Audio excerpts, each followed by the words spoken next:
For generations, we were taught a very simple story. Christopher Columbus discovered America in 1492. A neat, clean sentence that fits perfectly into a school textbook. But real history is rarely that simple, because archaeological discoveries made in the last few decades reveal something that completely rewrites this chapter of human exploration. 500 years before Columbus even touched the deck of a ship, the Vikings, the fierce, seafaring explorers of the North, had already reached North America. And not only reached it, they settled there. Let's go back more than 1,000 years. Around the year 1000, long before maps showed the shape of the modern world, Viking ships set out across the cold, harsh Atlantic. Their longships were engineering masterpieces, light, flexible, and incredibly fast, capable of cutting through open ocean waves like knives through fabric. And it was these ships that carried Norse explorers to a place they called Vinland. In the 1960s, archaeologists unearthed the remains of a Viking settlement in Newfoundland, Canada, at a site now known as Lanceau Meadows. This wasn't a random landing or a temporary camp. It was a real settlement, with workshops, living quarters, and evidence of metalworking.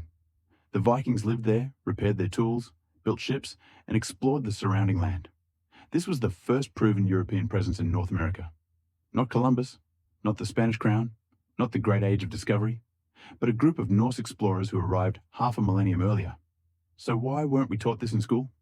To understand that, we need to look at Columbus himself. When Columbus set sail from Spain, he didn't know where he was going. He believed the Earth was much smaller than it actually is, and he severely miscalculated the distance between Europe and Asia. To him, the oceans were far narrower than they truly were. When he eventually reached the Bahamas, he truly believed he had arrived in Asia, the fabled Indies. That's why he called the local people Indians. He never admitted he had found an entirely new continent, not once, not in his journals, not in his letters. Even on his deathbed, Columbus insisted he had simply discovered a new route to Asia. The irony is almost poetic. The man credited with discovering America had no idea he had reached America. So how did he become the heroic discoverer of a continent he didn't recognize? The answer lies in politics and power. History is often written, or rewritten, by those who benefit most from a particular version of the truth. Columbus's voyages were supported by the Spanish monarchy, which needed a symbol, a hero, a figurehead to justify its expanding empire in the New World. And so, over the centuries, the narrative was polished, simplified, and eventually cemented into the version we all grew up hearing. Meanwhile, the Viking story faded into the shadows.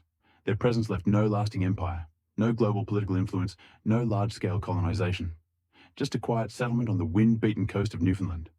A settlement forgotten until modern archaeology brought it back to life. Today, we know the truth. America wasn't discovered in 1492. It wasn't a grand moment when one man changed the world. It was a long, complicated sequence of journeys, mistakes, myths, and forgotten footsteps. Columbus played a role, a major one, but he wasn't first. He wasn't even the first European. He was simply the one whose story won the battle for attention. And that's the real lesson here. History is not a collection of perfect facts. It's a living story, shaped by whoever tells it. And sometimes, the truth survives not because it's convenient, but because someone finally digs it out of the ground.